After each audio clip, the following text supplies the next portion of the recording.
Hello बच्चों, कैसे हो सभी। आई थिंक आप मस्त होंगे, स्वस्थ होंगे, पढ़ रहे होंगे, अपनी पढ़ाई को कंटिन्यू कर रहे होंगे।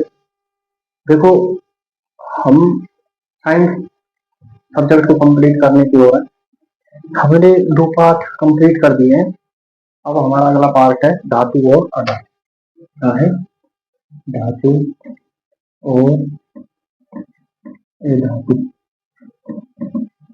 Metal and non metal. ठीक है। हमारी प्रकृति में 118 तत्व हैं। कितने हैं? 118 तत्व। अब उनको हमने धातु, अधातु, उपधातु के बीच में बांट रखा है। हमारा जो चैप्टर है वो है धातु और अधातु के रूप में। ठीक है। अब हम देखेंगे कि धातु क्या होते हैं, अधातु क्या होते हैं। हमने देखा है हमारे चारों ओर अनेक तरह के पदार्थ हैं, जिनमें से कोई धातु है, कोई अधातु है।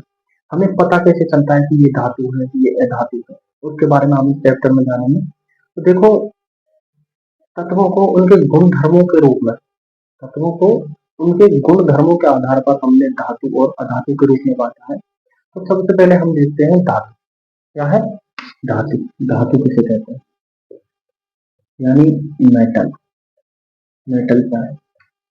मेटल वे तत्व है जो कठोर होते हैं। क्या होते हैं? कठोर। उसके बाद में ऊष्मा व विद्युत के क्या होते हैं? सुचालक। क्या होते हैं? विद्युत की सुचालक। तथा इलेक्ट्रॉन क्या था? इलेक्ट्रॉन चार्ज कर धनायन बना देते हैं। क्या होते हैं? धातु। क्या होते हैं? धातु। अब इसमें क्या है कि थोड़े ऐसे भी हैं जो इस स्थिति को असमंजस में डालते हैं। क्या करते हैं? असमंजस में डालते हैं। जैसे मरकरी है। क्या है? मरकरी, जिसे हम पारा भी बोलते हैं, यानी Hg। ये क्या है? ये तरल अवस्था में है। क्या है? तरल अवस्था में। लेकिन फिर भी धातु। ऐसे एक दो एग्जाम्पल हैं जो इसको पूर्ण संतुष्ट नहीं कर पाते। जैसे मरकरी हो गया, सोडियम हो गया, पोटेशियम हो गया। ये ऐसी धातु है जो कठोर नहीं है। क्या नहीं है? कठोर नहीं है। इन धातुओं में से इनको तो चाकू से काट सकते हैं हम। कठोर नहीं है, फिर भी धातु है। ठीक है। अब उसके बाद में देखते हैं हम अधातु। क्या देखते हैं? अधातु। अधातु क्या होते हैं? इसके एकदम विपरीत। क्या होते हैं? एकदम विपरीत। अधातु यानी नॉन मेटल। क्या होते हैं? Non metal. नॉन मेटल क्या होते हैं? एक तो कठोर नहीं होते हैं, कठोर नहीं होते हैं। ऊष्मा में विद्युत के सुचालक नहीं होते। तीसरा है इलेक्ट्रॉन ग्रहण करके ऋणायन बना लेते हैं।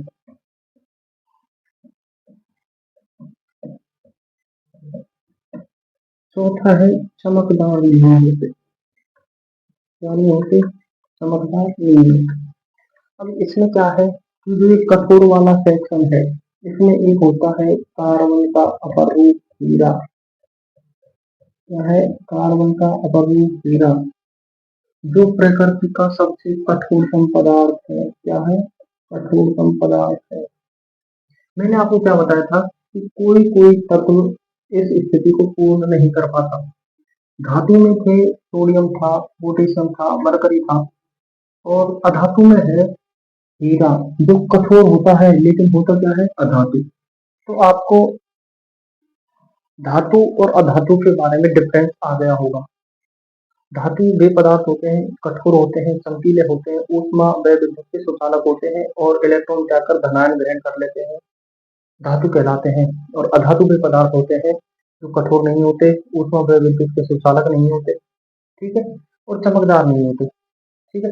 इसमें एक ऊष्मा और विद्युत के सुचालक में एक होता है ग्रेफाइट। क्या होता है? ग्रेफाइट, जो है तो अधातु, लेकिन विद्युत का सुचालक है। क्या है?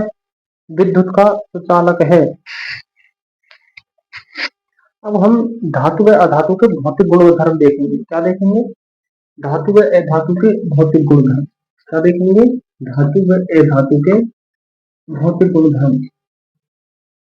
धातु व अधातु के भौतिक गुणधर्म।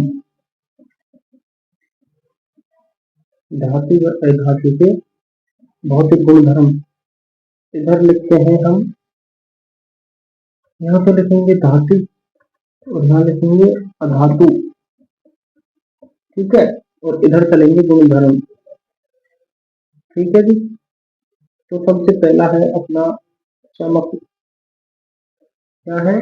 चमक। क्या है? चमक। तो धातु तो चमकदार होते हैं, धातु तो चमकदार होते हैं, लेकिन ये चमकदार नहीं होते। धातु तो चमकदार होते हैं, लेकिन अधातु चमकदार नहीं होते। धातुओं की सतह चमकदार होती है, लेकिन अधातुओं चमकदार नहीं होती। उसके बाद अपना अगला भौतिक भौतिक गुणधर्म है कठोर। क्या है? कठोर।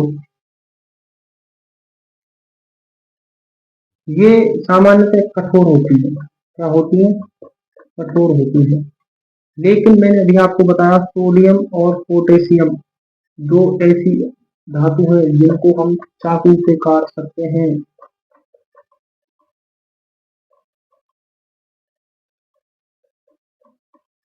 धातुओं में कठोरता का गुण पाया जाता है, लेकिन दो धातु ऐसी हैं सोडियम और पोटेशियम जिनको हम चाकू से काट सकते हैं, और अधातु कठोर नहीं होती। कठोर नहीं होती, लेकिन हीरा एक अधातु है, फिर भी प्रकृति का सबसे कठोर अधातु है।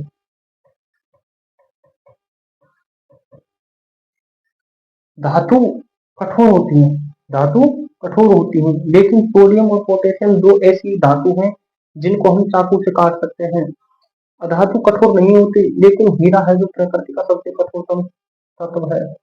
हीरा, इसका गलनांक भी उच्च होता है। ठीक है। अच्छा, उसके बाद में हमारा अगला गुणधर्म है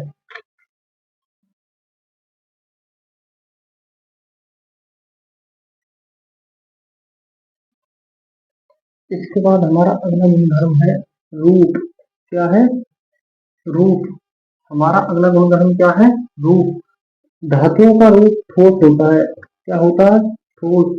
लेकिन जो Hg या पारा, जिसको मरकरी भी कह देते हैं, ये द्रव रूप में पाया जाता है। जो हमारा धातु होती है वो ठोस होती है, लेकिन जो पारा है वो द्रव रूप में पाया जाता है। क्या होता है? द्रव रूप में पाया जाता है।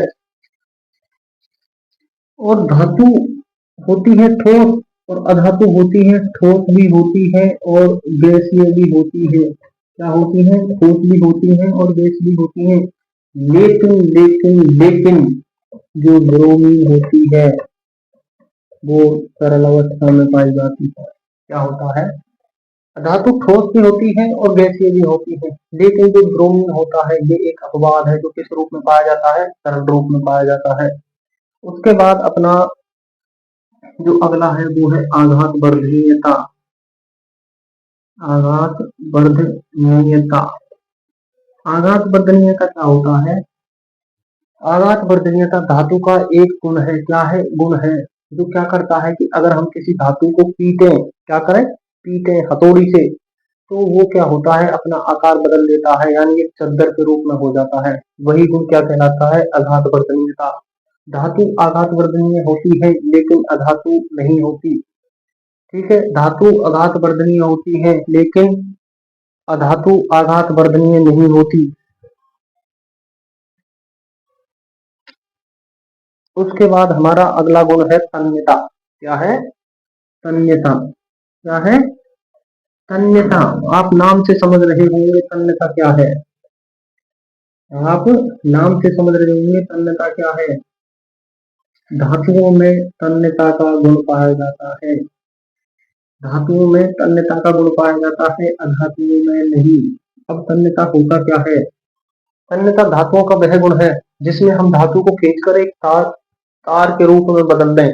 मतलब तन्यता को ही हम वह गुणधर्म कहेंगे जिससे धातु एक तार के रूप में बदल जाए। आपके लिए एक इंटरेस्टिंग चीज बताऊं, 1 ग्राम सोने से हम 2 से 3 किलोमीटर लंबा तार बना सकते हैं। किस गुण के कारण, तन्यता के कारण। धातु में गुण नहीं पाया जाता। ठीक है, अच्छा जी। उसके बाद हमारा अगला गुणधर्म है, अगला गुणधर्म देखो, ध्वनि। क्या है, ध्वनित। क्या है, ध्वनित। मतलब ये है, अगर हम धातु से धातु को टकराएं, क्या करें, टकराएं, तो इनमें आवाज उत्पन्न होती है। क्या होता है, आवाज। और इनमें आवाज नहीं होती, धातुओं में आवाज नहीं होती। ठीक है, उसके बाद है विद्युत या ऊष्मा का सुचालन। क्या है, विद्युत या ऊष्मा का सुचालन। धातु विद्युत और ऊष्मा का सुचालन करती है। क्या करती है, सुचालन करती है। जबकि अधातु कुचालक होती है। क्या होती है, कुचालक। मैंने अभी आपको जब अधातु की परिभाषा बताई तो उसमें ग्रेफाइट बताया था। क्या बताया था, ग्रेफाइट, जो विद्युत का कुचालक है। क्या है, कुचालक है। ऐसे ही इसमें है, ऐसे ही धातु में है। धातु में दो होते हैं, एक तो होता है सीसा और एक होता है मरकरी। क्या होता है, मरकरी, Hg और Pv, ये विद्युत के कुचालक होते हैं। धातुओं में विद्युत और ऊष्मा का कुचालन होता है, दो अपवाद के रूप में है, सीसा और मरकरी।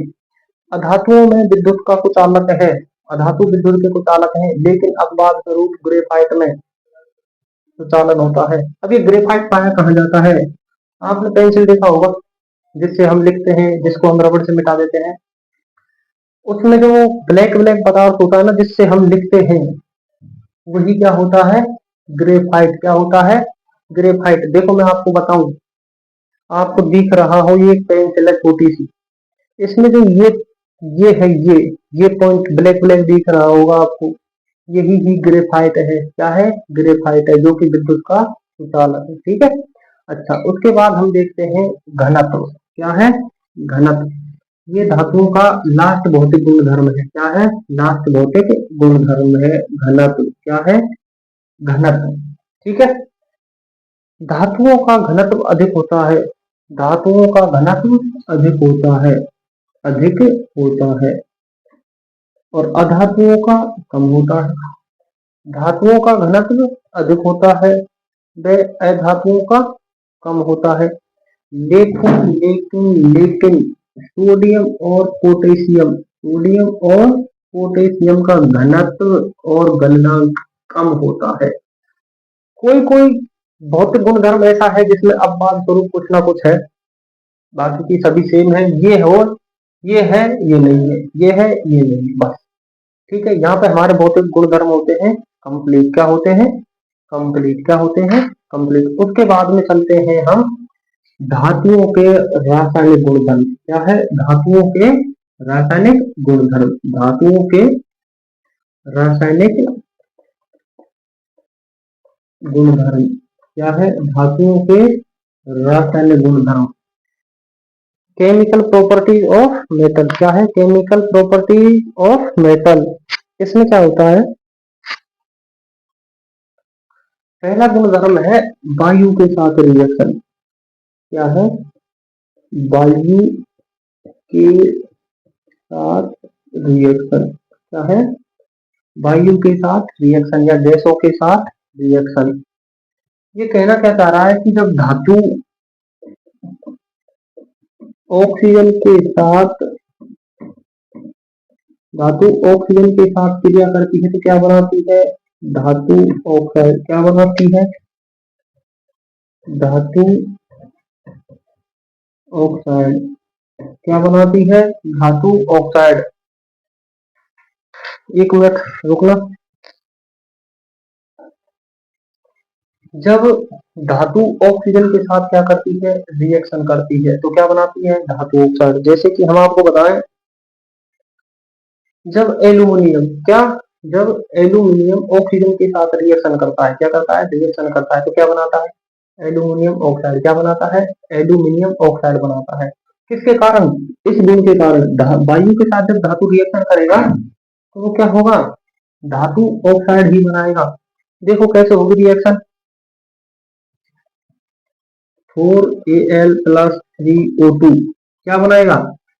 एल्युमिनियम ऑक्सीजन के साथ रिएक्शन करेगा तो क्या बनाएगा? 2Al2O3 क्या बनाएगा? 2Al2O3। ये क्या है? Aluminium oxide. क्या है?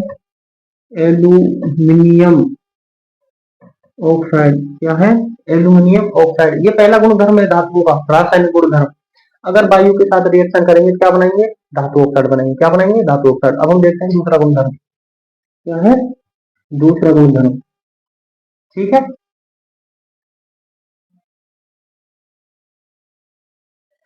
इनमें से क्या होता है कि कुछ अपवाद है। क्या है? अपवाद। जैसे क्या है? अगर सोडियम है, क्या है? सोडियम और पोटेशियम है, ये अगर वायु के साथ रिएक्शन करेंगे, क्या करेंगी? रिएक्शन करेंगी तो आग पकड़ लेंगी तुरंत। क्या करेंगी? आग पकड़ लेंगी। और इस प्रक्रिया से बचाने के लिए हम इसे किस में डुबो के रखते हैं? केरोसिन में। किसमें? केरोसिन में या मिट्टी के तेल में। किसमें? मिट्टी के तेल में। ये दो धातु ऐसी हैं, अगर इनको हम हवा में खुला छोड़ेंगे तो ये क्या कर लेंगी? आग पकड़ लेंगी, सोडियम और पोटेशियम। इसलिए इस आग पकड़ने की प्रक्रिया से बचाने के लिए इनको केरोसिन में डुबो के रखते हैं। किसमें? मिट्टी के तेल में डुबो के रखते हैं। और दो दो तीन धातु ऐसी हैं जो ऑक्सीजन के साथ रिएक्शन नहीं करती, जैसे कि Ag और Au, यानी सोना और चांदी। चांदी भी ऑक्सीजन के साथ रिएक्शन नहीं करती और सोना भी, ठीक है। अब हम देखते हैं अगला गुणधर्म। क्या देखते हैं? अगला गुणधर्म, और अगला गुणधर्म है उभय। अगला गुणधर्म है उभय धर्मी ऑक्साइड। क्या है? उभय धर्मी ऑक्साइड। क्या है? उभय धर्मी ऑक्साइड। क्या है? उभय धर्मी ऑक्साइड। उभय धर्मी ऑक्साइड। इसमें क्या होता है? जो धातु ऑक्साइड होते हैं, क्या होते हैं? धातु ऑक्साइड, वो एसिड या बेस, यानी अम्ल व क्षार, क्या?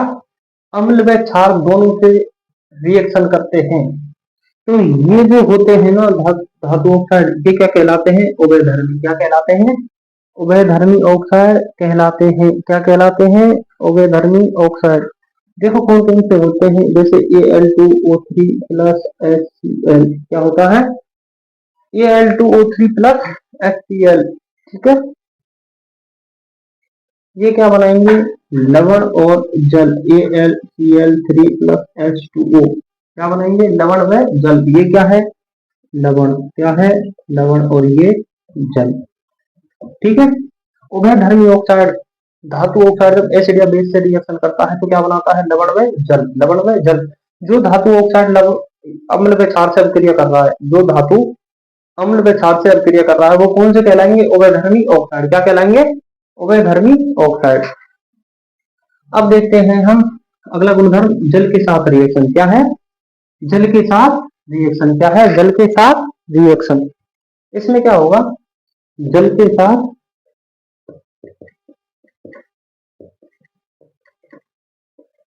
साथ रिएक्शन। अगर आपको वीडियो पसंद आ रही हो, अगर आपको वीडियो पसंद आ रही हो और पढ़ाई अच्छी लग रही हो तो कृपया करके चैनल को सब्सक्राइब करो और ज्यादा से ज्यादा शेयर करो आपके छोटे भाई बहनों के साथ, पड़ोसियों के साथ, जो कि हमसे साइंस पढ़कर अपनी साइंस को बूस्ट कर लें। क्या कर लें? अपनी साइंस को बूस्ट कर लें। जल के साथ क्या होता है? जब धातु जल के साथ रिएक्शन करती है तो क्या बनाती है? धातु ऑक्साइड। क्या बनाती है? धातु ऑक्साइड। और प्लस में H2 गैस, हाइड्रोजन गैस मुक्त करती है। क्या करती है? हाइड्रोजन गैस मुक्त करती है। ठीक है।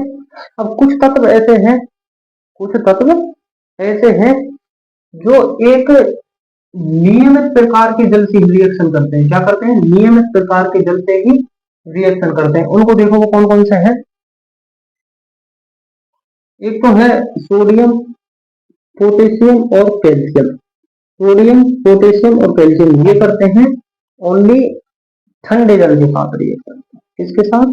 ठंडे जल के साथ रिएक्शन। क्या करते हैं? ठंडे जल के साथ रिएक्शन। एक है मैग्नीशियम। क्या है? मैग्नीशियम। क्या है? मैग्नीशियम, जो केवल गर्म जल के साथ रिएक्शन करती है। किसके साथ? गर्म जल के साथ। एक है मैग्नीशियम, एक है मैग्नीशियम जो केवल गर्म जल के साथ रिएक्शन करती है। और एक है एल्युमिनियम, लोहा और जिंक। क्या है? एल्युमिनियम, लोहा और जिंक, जो केवल भाप के साथ रिएक्शन करते हैं। किसके साथ? भाप के साथ। किसके साथ? भाप के साथ।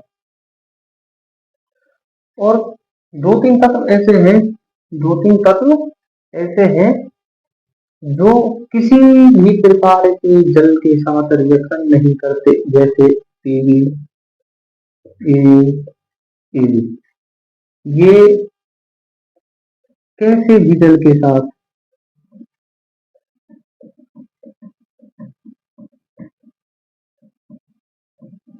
रिएक्शन नहीं करते, चाहे वो ठंडा जल हो या गर्म जल हो या फिर भाप ही क्यों ना हो। लेकिन सीसा, चांदी और सोना ये किसी भी जल के साथ रिएक्शन नहीं करते। और जो कैल्शियम है, क्या है? कैल्शियम। और जो मैग्नीशियम है, जब ये जल के साथ रिएक्शन करते हैं तो ये जल की सतह पर तैरने लगते हैं। क्या करने लगते हैं? तैरने लगते हैं। क्यों? क्योंकि जब ये जल के साथ रिएक्शन करेंगे तो धातु ऑक्साइड बनेगा। क्या बनेगा? धातु ऑक्साइड। और संग में क्या निकलेगी? Hydrogen gas. तो हाइड्रोजन गैस के बुलबुले इनके साथ निकलते हैं और इन्हें सतह पर तैरने पर मजबूर कर देते हैं। क्या कर देते हैं? मजबूर कर देते हैं। अब उसके बाद है धातुओं की तनु अम्ल के साथ रिएक्शन। क्या है? धातुओं की तनु अम्ल के साथ रिएक्शन। धातुओं की तनु अम्ल के साथ रिएक्शन। क्या है? धातुओं की तनु अम्ल के साथ रिएक्शन। इसमें क्या होगा? इसमें होगा धातु प्लस तनु अम्ल। और क्या होगा? क्या होगा? लवण प्लस हाइड्रोजन गैस। अगर आपने पहला पाठ ध्यान से पढ़ा हो, अगर आपने पहला पाठ ध्यान से पढ़ा हो तो इस चैप्टर को पढ़ने में कतई भी दिक्कत नहीं आएगी। अगर आपने पहला पाठ नहीं पढ़ा हो तो मैंने वीडियो डाल रखी है, उनको देखो, समझो, तब जाके ये चैप्टर अच्छे से समझ में आएगा। ठीक है। अच्छा देखो, जब हम धातु की तनु अम्ल के साथ रिएक्शन करवाते हैं तो क्या बनेगा? लवण प्लस H2 गैस। क्या बनेगा? लवण प्लस H2 गैस। ये है धातु और ये है तनु अम्ल। क्या है? धातु और तनु अम्ल। जब हमने रिएक्शन करवाई तो ये बन गया FeCl2 लवण और ये हो गई H2 गैस बाहर। ठीक है। अब उसके बाद है धातुओं की अन्य धातु लवणों के साथ रिएक्शन। धातु की अन्य धातु लवणों के साथ, जैसे कि धातुओं की अन्य धातु लवणों के साथ रिएक्शन। धातुओं की अन्य धातु लवणों के साथ रिएक्शन। क्या है? धातुओं की अन्य धातु लवणों के साथ रिएक्शन। इसमें क्या होगा? देखो, एक है धातु जिसको हम कर लेंगे केसेंट। क्या कर लेंगे? केसेंट। एक है दूसरा लवण विलयन। क्या है? लवण विलयन, जिसको हम कर लेंगे खेसेंट। अब इनमें अभिक्रिया होगी और ये क्या बनाएंगे? लवण विलयन, लवण विलयन के और धातु है। अगर आपको कुछ समझ में आया हो, अगर आपको इस फॉर्मूले से कुछ समझ में आया हो, तो आप पहुंचते हैं पाठ नंबर 1 पर, और उसमें होती है विस्थापन अभिक्रिया। क्या होती है? विस्थापन अभिक्रिया।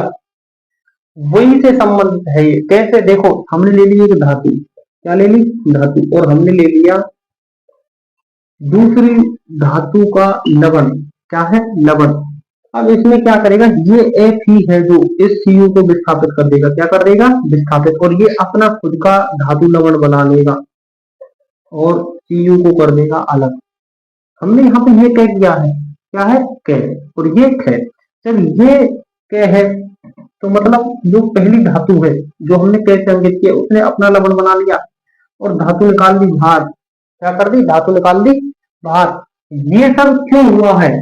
ये सब क्यों हुआ है? सक्रियता के कारण। इसके सक्रियता या क्रियाशीलता के कारण। इसके कारण क्रियाशीलता के कारण। अब इस सक्रियता श्रेणी और क्रियाशीलता को पढ़ाएंगे कल। कब? कल। आज के लिए बस इतना ही। थैंक यू, धन्यवाद। बने रहिए अगली वीडियो तक। अगर आपको पसंद आ रहा है तो लाइक करो, शेयर करो, सब्सक्राइब करो और ज्यादा से ज्यादा हमें सपोर्ट करो। थैंक यू, धन्यवाद। जय हिंद, जय भारत।